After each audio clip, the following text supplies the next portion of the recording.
بسم الله الرحمن الرحيم الحمد لله رب العالمين وأشهد أن لا إله إلا الله وحده لا شريك له وأشهد أن محمدا عبده ورسوله صلى الله عليه وسلم وعلى آله وأصحابه أجمعين أما بعد Assalamu alaikum wa rahmatullahi wa barakatuh. Mes bien chers frères et sœurs en islam, nous voici réunis pour la continuité de notre rendez-vous journalier et quotidien. Et nous sommes arrivés au cours numéro 10, à l'assise numéro 10, pour la continuité de la lecture du livre du cheikh Mohammed ibn Salih al-Uthaymin rahimahullah ta'ala, intitulé Majalisu Shahri Ramadan, les assises du mois de Ramadan. Et nous sommes arrivés au 10e jour du mois de Ramadan et nous remercions Allah subhanahu wa ta'ala pour nous avoir permis d'atteindre ce mois en étant vivants et en jeûnant ces jours et en priant ces nuits. Et nous sommes aujourd'hui Yawmul Jumu'ah, le meilleur jour sur lequel le soleil s'est levé, le meilleur jour de la semaine. Un jour dans laquelle se trouve une heure où les invocations sont exaucées. Et la plupart des savants sont d'accord pour dire que ce moment-là est la dernière heure de la journée avant le Maghrib, après le Asr, à partir du Asr. Et il y a divergence chez les savants, alhamdulillah. Le plus important, c'est de faire beaucoup de dua dans cette journée. Et en plus de cela, nous sommes jeûneurs. Donc ça rajoute au fait qu'Allah subhanahu wa ta'ala puisse accepter nos invocations. Et on demande à Allah subhanahu wa ta'ala qu'il accepte nos invocations. Amin. Ainsi, chers frères et sœurs en islam, nous continuons la lecture. Et il faut savoir que nous allons voir les bienséances obligatoires du jeûne. Les bienséances obligatoires du jeûne. Ainsi, sachez qu'un grand nombre de bienséances, elles doivent être observées durant le jeûne, sans lesquelles cette adoration, elle ne serait pas complète, elle ne serait pas parfaite. Eh bien, sachez que ces bienséances, elles sont de deux catégories. Eh bien, il y a des bienséances qui sont obligatoires. Il est donc impératif aux jeûneurs de les observer fidèlement et scrupuleusement. Et d'autres qui sont surérogatoires, qui ne sont pas obligatoires. Mais il convient malgré tout aux jeûneurs de les mettre en pratique, Parmi ces bienséances obligatoires, sachez que le jeûneur, il doit accomplir les adorations, bien évidemment, qu'elles soient liées à la parole ou aux actes. Et l'adoration la plus importante d'entre elles est sans nul doute la prière,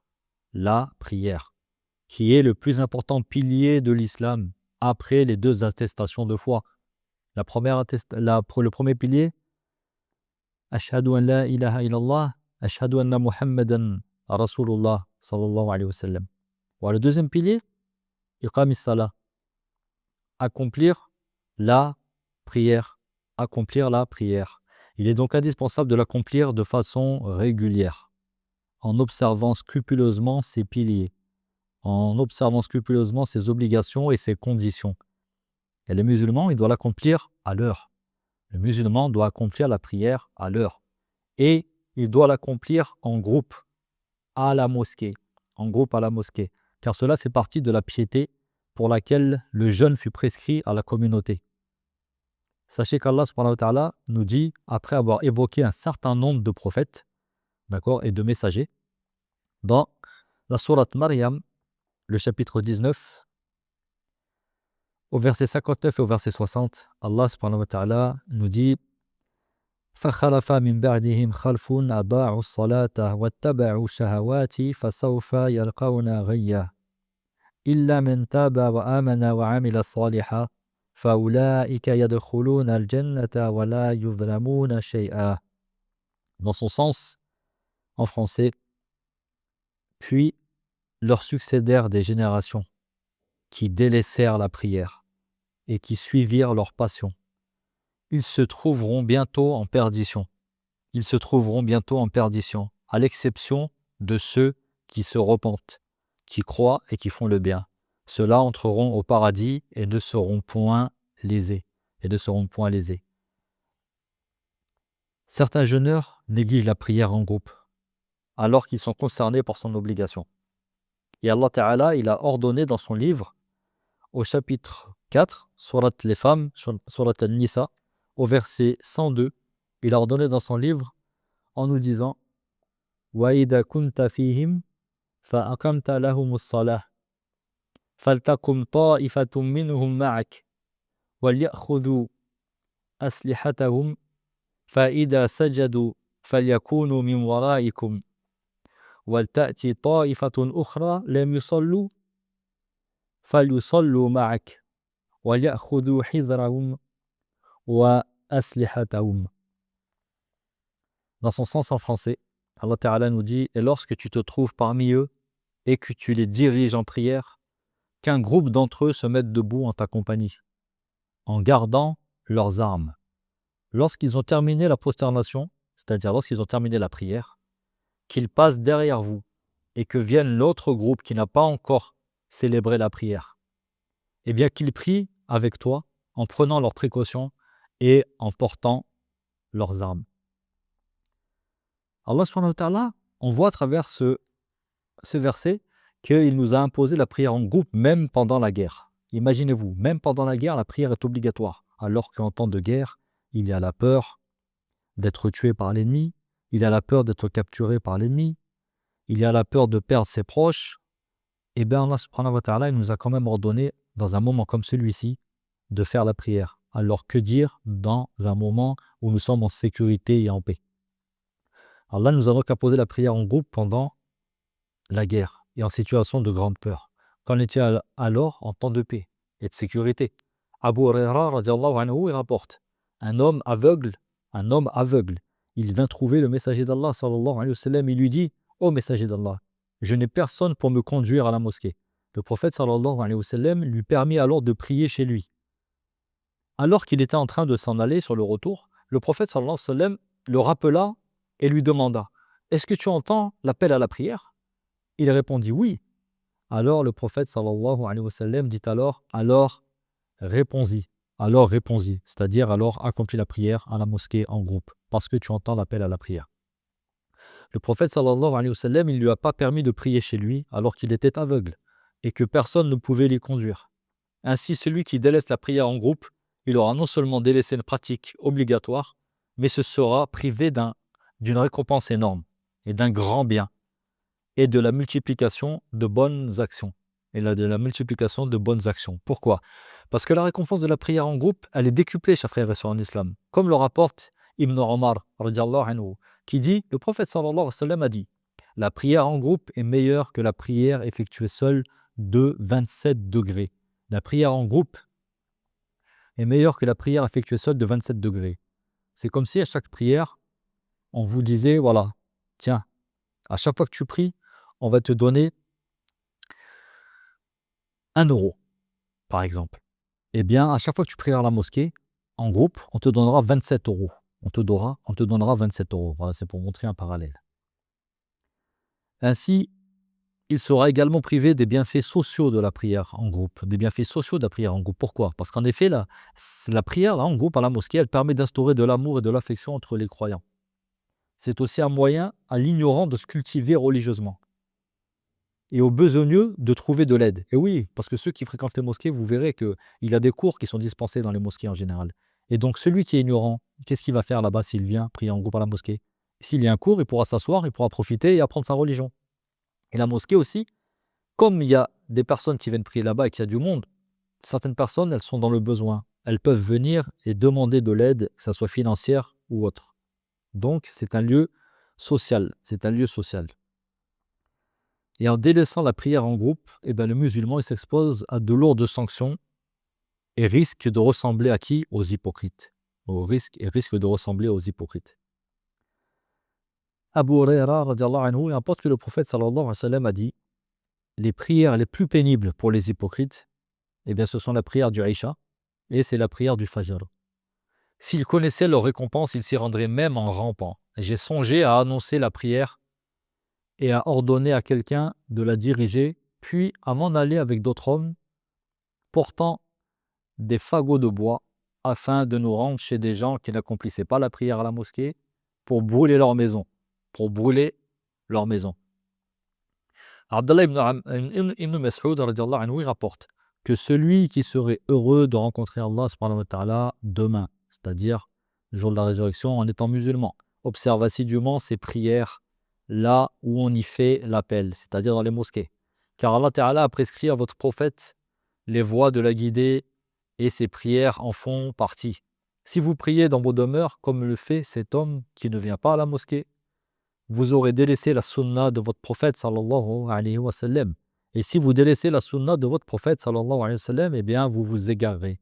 J'ai connu une époque où, parmi nous, ne manquait la prière en groupe qu'un hypocrite dont l'hypocrisie était avérée, était connue de tous. On amenait même un homme appuyé sur deux autres afin de le placer dans le rang.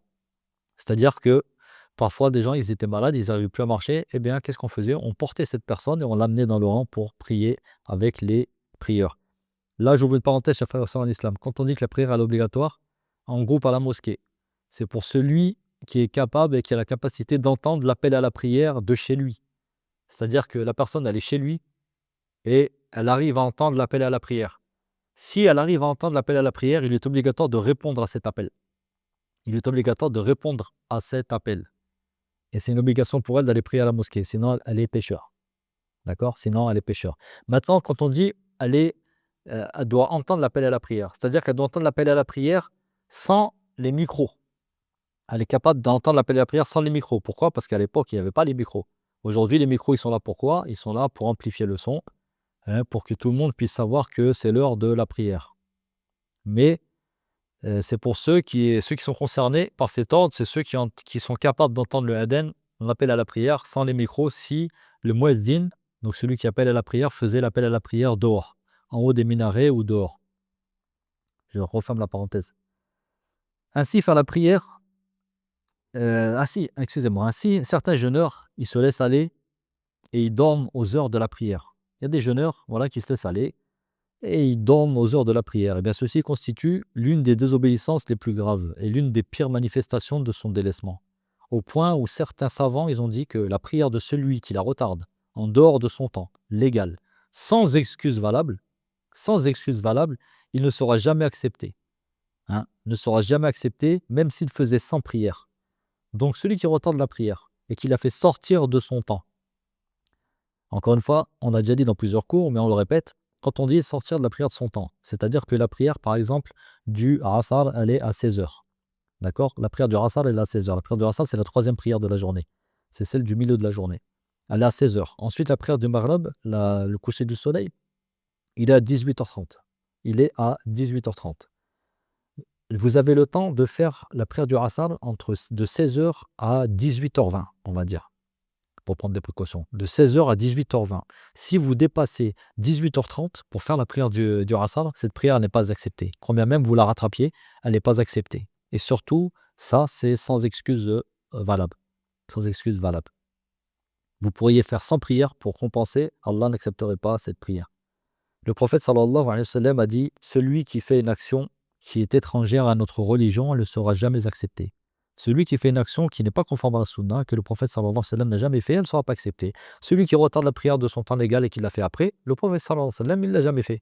Donc, sa prière, celui qui le fait, elle ne sera pas acceptée. À part pour des cas spécifiques et des cas qui sont valables religieusement. Ainsi, faire la prière après son temps, eh bien, c'est étranger à la religion du prophète sallallahu alayhi wa sallam. Et elle sera rejetée, elle ne sera pas acceptée. Parmi les bienséances obligatoires, chers frères et sœurs en islam, eh bien, le jeûneur, il doit éviter tout ce qu'Allah Ta'ala et son messager ont interdit, sallallahu alayhi wa sallam. Que ce soit dans les paroles ou dans les actes. Il doit éviter le mensonge, qui consiste à dire le contraire de quoi? De la vérité, le contraire de la réalité. Et l'un des pires mensonges, c'est lequel à votre avis? C'est lequel? Le pire mensonge qu'un être humain ou un djinn peut faire. Le pire mensonge, c'est de mentir sur Allah, subhanahu wa ta'ala, et de mentir sur son messager, sallallahu alayhi wa sallam, en leur attribuant l'autorisation d'un interdit. Par exemple, dire ça c'est halal alors que c'est haram, ou dire que ça c'est haram alors que c'est halal. Et Allah ta'ala nous dit à ce sujet dans la sourate Les abeilles, au chapitre 16, au verset 116 et 117, il nous dit « Wala taqulu lima tasifu al-sinatukum al-kadhib, hada halalun wa hada haram, litaftaru ala Allahi al-kadhib. Inna alladhina yaftaruna ala Allahi al-kadhib la yuflihun. Mata'un qalilun wa lahum adhabun alim. » Dans son sens en français, Allah Ta'ala nous dit « Et ne dites pas, conformément aux mensonges proférés par vos langues, ceci est licite et cela est illicite. » C'est-à-dire ceci est halal et cela est haram. Pour forger un mensonge sur Allah. Certes, ceux qui forgent un mensonge sur Allah ne réussiront jamais. Ce sera pour eux une jouissance éphémère, mais ils goûteront à un châtiment douloureux. Et Abu Huraira radiallahu anhu rapporte que le prophète sallallahu alayhi wa sallam a dit que celui qui ment volontairement à mon sujet prenne sa place en enfer. Que celui qui ment volontairement à mon sujet prenne sa place en enfer. Wa'iyadu billah. Wa'iyadu billah. Qu'Allah nous en préserve. Qu'Allah nous préserve de l'enfer. Qu'Allah nous préserve de mentir sur le prophète sallallahu alayhi wa sallam. Que ce soit volontairement ou involontairement. Ainsi, il a mis en garde contre le mensonge en disant « Méfiez-vous du mensonge, car le mensonge conduit à la perversité, et la perversité, elle mène où ? Elle mène en enfer. Et l'homme ne cesse de mentir et de rechercher le mensonge jusqu'à ce qu'il soit inscrit auprès d'Allah comme étant un menteur, Ainsi, le jeûneur doit aussi s'écarter de la médisance, qui consiste à évoquer son frère en son absence, c'est-à-dire que tu parles sur ton frère pendant qu'il n'est pas là, avec des propos qu'il n'aimerait pas qu'on dise sur lui, avec des propos qu'il n'aimerait pas entendre. D'accord ? Et sachez que ces propos, elles visent, que ce soit visé par que vous parlez sur lui, par exemple, sur son physique, un exemple, comme le fait de dire qu'il est boiteux, ou lui c'est un aveugle, ou lui il est faible d'esprit, pour le dénigrer ou bien pour le critiquer, ou qu'il vise à son caractère, par exemple, dire de lui, ouais, lui il est bête, il est stupide, lui en vérité c'est un pervers, lui c'est un hypocrite ou autre. Peu importe, et là écoutez bien, c'est important, que ces défauts ils soient vrais ou pas. Que ces défauts ils soient vrais ou pas, que ce soit vrai ce que tu dis sur lui ou pas, et bien le prophète sallallahu alayhi wa sallam, il fut interrogé au sujet de la médisance et il répondit c'est le fait d'évoquer ton frère par des propos qu'il n'aimerait pas entendre. On lui demanda vois-tu si ce que je dis est vrai? Et le prophète sallallahu alayhi wa sallam dit si ce que tu dis est vrai, tu l'auras quand même médit. Et si ce n'est pas vrai, eh bien tu auras menti sur lui. Subhanallah il-adim. Chers frères et sœurs en islam, aujourd'hui, beaucoup de frères, ils parlent sur d'autres frères, et quand on leur dit, mon frère, pourquoi tu parles sur lui, pourquoi tu dis du mal de lui? Il te dit, non, mais moi, ce que je dis, je le dis parce que c'est vrai ce que je dis. Je mens pas sur lui, le frère, il est vraiment comme ça. Ah, il est comme ça. Oui, mais si ton frère, à partir du moment où ce que tu dis sur lui, il n'aimerait pas entendre cela, eh bien, tu as médit. Que ce que tu as dit, si c'est vrai, tu as médit sur lui. Et si en plus, c'est pas vrai, tu mens, eh ben, t'es un menteur. T'es un menteur. Et Allah Ta'ala nous interdit la médisance, bien évidemment. Et ça, dans le Coran. Dans le Coran, il l'a comparé à la pire des images. Écoutez bien à quelle image Allah subhanahu wa ta'ala, il a comparé la médisance. Il a comparé la médisance au fait de manger la chair de son frère qui est mort. C'est comme si, voilà, tu rencontrais une personne, tu parles avec elle, un anaphractus, elle meurt. Ça y est, elle est devant toi, elle est morte. Et toi, qu'est-ce que tu fais? Eh bien, tu dis, bah tiens, je vais manger de sa chair. Et tu manges de sa chair. Eh bien, c'est pire de parler sur son frère, de médire sur lui. Eh bien, c'est pire que manger la chair de son frère mort. Et Allah Ta'ala nous le rappelle dans la sourate Les Appartements, au chapitre 49, au verset 12, où Allah Ta'ala nous dit وَلَا تَجَسَّسُوا وَلَا يَغْتَبْ بَعْضُكُمْ بَعْضًا أَيُحِبُّ أَحَدُكُمْ أَنْ يَأْكُلَ لَحْمَ أَخِيهِ مَيِّتًا فَكَرِهْتُمُوهُ. Et dans son sens en français, et ne vous médisez pas les uns les autres. Ne vous médisez pas les uns les autres. L'un d'entre vous aimerait-il manger la chair de son frère qui est mort? Non, vous le détesteriez. Et lors du voyage nocturne, le prophète sallallahu alayhi wa sallam, il vit des gens qui avaient des ongles de cuivre avec lesquels ils se griffaient le visage et la poitrine. Il demanda qui sont ces gens au Djibril? Et Djibril répondit ceux qui mangent la viande des gens en les critiquant et salissent leur honneur. Donc les frères, ne parlez pas sur vos frères, ne parlez sur personne. Quand bien même c'est vrai ce que vous dites, ne parlez sur personne. Le jeûneur doit également éviter le colportage. Le colportage qui consiste à quoi? À rapporter les paroles d'une personne à une autre dans le but de semer la discorde entre elles. Et ça, dans la communauté, il y a des spécialistes. Ça, il y a des grands savants spécialistes de cette calamité. Le colportage. Qui consiste en fait à aller voir quelqu'un et tu lui dis: «Ouais, un tel, il a dit ça sur toi, t'as vu ce qu'il a fait, t'as vu ce qu'il a dit, ouah, moi ça m'aurait pas plu». Vous voyez tout ça là? Alors que c'est pas vrai. Ouais, même si c'est vrai, tu fais ça dans le but d'aller semer la discorde, dans le but de semer la discorde et de créer un conflit. Eh bien cela, c'est un grand péché. Et le messager d'Allah sallallahu alayhi wa sallam a dit à son sujet: «Le colporteur ne rentrera pas au paradis». Le colporteur ne rentrera pas au paradis. Donc mon frère et ma sœur, si tu fais partie de ces gens-là, je te conseille d'arrêter tout de suite. Stop ça tout de suite. Pourquoi? Parce que tu n'entreras pas au paradis sinon. Et Abdallah ibn Abbas radiallahu anhu, il rapporte qu'un jour le prophète sallallahu alayhi wa sallam, il passa près de deux tombes. Il dit: ces deux-là sont châtiés et ils ne le sont pas pour quelque chose de difficile à accomplir. L'un d'entre eux ne se purifiait pas de son urine. C'est-à-dire que quand il allait faire ses besoins, il se purifiait pas, il se nettoyait pas. Il se nettoyait pas. Et l'autre, il colportait les propos des uns aux autres. Et l'autre, qu'est-ce qu'il faisait? Il faisait ce qu'on a dit. Il allait voir un tel, il disait: ouais, un tel, lui, il a dit ça, il a dit ça, il a dit ça, dans le but de semer la discorde. Et Allah subhanahu wa ta'ala nous dit au sujet du colportage, du fait qu'il cause des dommages aussi bien à l'individu qu'à la société tout entière, car elle divise les musulmans et elle instaure la haine entre eux. Et Allah Ta'ala nous dit cela dans la sourate Al-Qalam, sourate La Plume, chapitre 68, au verset 10 et 11, où il nous dit: وَلَا تُطِعْ كُلَّ حَلَّافٍ مَّهِينٍ هَمَّازٍ مَّشَّاءٍ بِنَمِيمٍ. Dans son sens en français: et n'obéis pas à tout grand jureur méprisable, grand diffamateur et grand colporteur. Le jeûneur doit donc s'écarter aussi de la triche dans toutes ses transactions, que ce soit lors de la vente, la location, la fabrication d'un bien, l'hypothèque d'un bien ou autre. Il en est de même lors des conseils qu'il prodigue ou lors des consultations, car la triche, c'est l'un des grands péchés aussi. C'est parmi les grands péchés. Le prophète sallallahu alayhi wa sallam a désavoué l'auteur de ce péché en disant: celui qui nous trompe, eh bien, il n'est pas des nôtres. Celui qui nous trompe, il n'est pas des nôtres. C'est-à-dire, il ne fait pas partie de notre communauté. Et dans une autre version, celui qui trompe les gens en général, eh bien, il n'est pas des nôtres. La triche, c'est quoi? C'est une trahison. Et c'est un non-respect du dépôt qui fait disparaître la confiance chez les gens. Tout bien acquis par la triche est un bien illicite, haram, impur, qui ne fait qu'éloigner son propriétaire d'Allah subhanahu wa ta'ala. Et les jeûneurs, il doit aussi éviter tous les instruments de musique, comme le luth, les instruments à cordes proches du violon, le piano, la guitare et tous les autres instruments de musique qui sont tous interdits.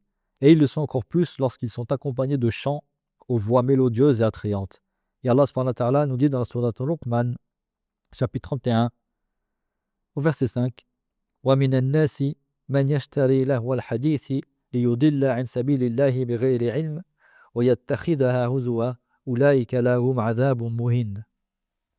Et Allah nous dit dans son sens en français: et parmi les gens, il y en a qui, dénués de science, achètent de plaisants discours pour égarer hors du chemin d'Allah Ta'ala et pour le prendre en raillerie.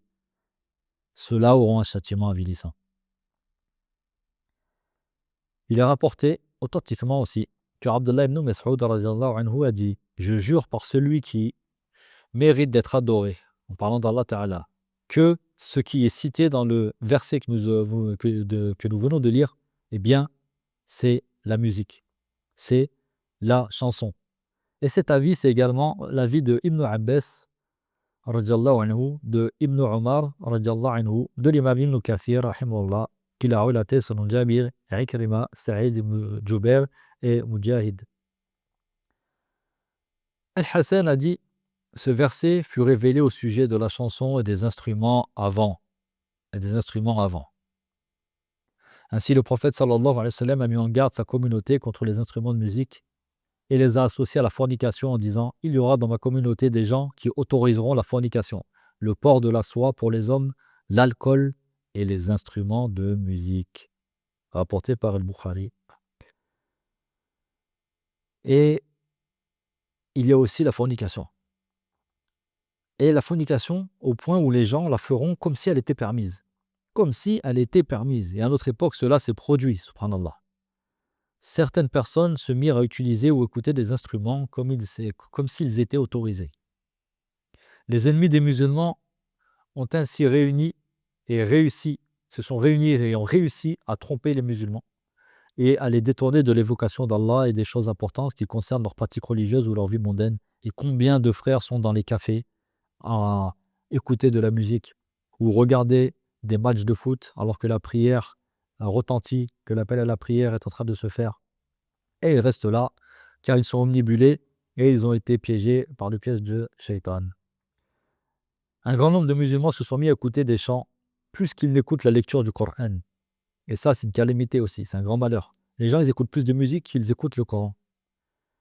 Plus qu'ils écoutent les hadiths, plus qu'ils écoutent les paroles des savants qui contiennent le détail des règles et des sagesses de la religion. Méfiez-vous donc aux musulmans. Méfiez-vous donc, chers frères et sœurs en islam, des actes qui annulent le jeûne ou qui en diminuent la récompense.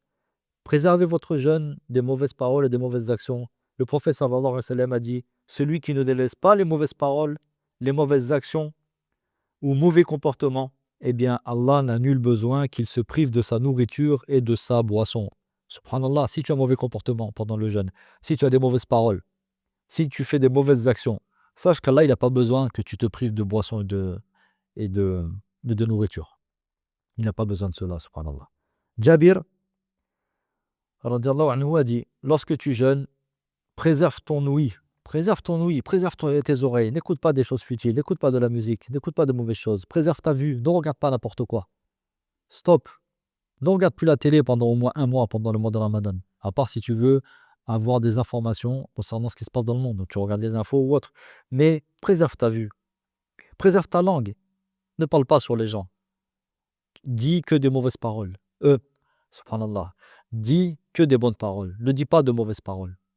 Ne dis pas de mauvaises paroles. Fais du dhikr. Lis le Coran. Uskhurullah. Subhanallah. Ne dis pas des mauvaises choses avec ta langue. D'accord? Préserve-la du mensonge et des interdits. Ne cause pas de tort à tes voisins. Hein? Ceux qui, toute la nuit, restent en bas du bâtiment, en train de faire des barbecues, en train de crier, en train de jouer, en train de snapper, et ainsi de suite. Subhanallah. Comment voulez-vous arriver à ce qu'Allah subhanahu wa ta'ala vous pardonne? Comment?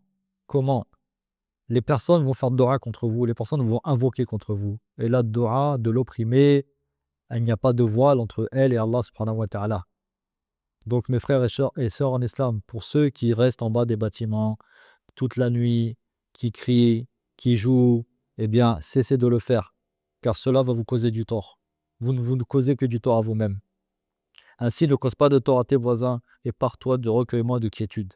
Et fais en sorte que ton jour de jeûne ne ressemble pas au jour où tu manges. Le jour où tu jeûnes, il ne faut pas que ce soit un jour comme les autres. Il ne faut pas que ce soit un jour quelconque comme tu fais dans la semaine ou en dehors du mois de Ramadan quand tu manges et que tu bois. Non, change pendant ce jour. Chers frères et sœurs en islam, nous achevons ainsi cette lecture en demandant à Allah subhanahu wa ta'ala de préserver notre religion et de préserver nos membres, d'accomplir des actions qui provoquent sa colère, en lui demandant de nous pardonner, ainsi qu'à nos parents et à l'ensemble des musulmans, de par sa miséricorde, lui qui est le miséricordieux, le très miséricordieux. Allahumma salli ala Muhammadin wa ala ali Muhammad kama sallaita ala Ibrahim wa ala ali Ibrahim innaka Hamidun Majid wa barik ala Muhammadin wa ala ali Muhammad kama barakta ala Ibrahim wa ala ali Ibrahim innaka Hamidun Majid. Subhanaka Allahumma wa bihamdik ashhadu an la ilaha illa anta wa astaghfiruka wa atubu ilayk. Et sachez que toute parole véridique, utile et bénéfique ne peut provenir que d'Allah seul de par sa miséricorde, sa bonté et sa grâce, et que toute erreur, confusion et oubli ne peut provenir que de moi-même ou de Shaitan. Wallahu a'lam. Et je vous donne donc rendez-vous pour notre prochaine lecture, si Allah nous le permet, nous prête vie, qui sera demain, Inch'Allah, pour l'assise numéro 11, qui seront les bienséances surérogatoires du jeûne. Wassalamu alaikum wa rahmatullahi wa barakatuh.